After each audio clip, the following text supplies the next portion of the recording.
Assalamualaikum, welcome back to our channel. Today in this video I will teach you past indefinite tense. The past indefinite tense, also known as the simple past tense, is used to describe a completed action in the past.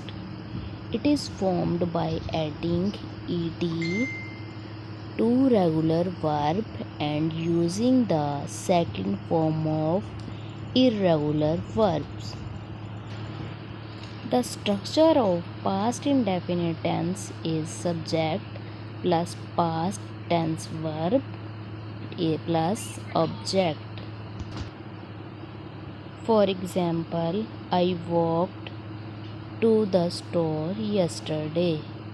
In this sentence, I is the subject, walked is the past tense verb, and to the store is the object. I hope so you understand this lecture. If you like this video, please subscribe my channel. Thanks for watching.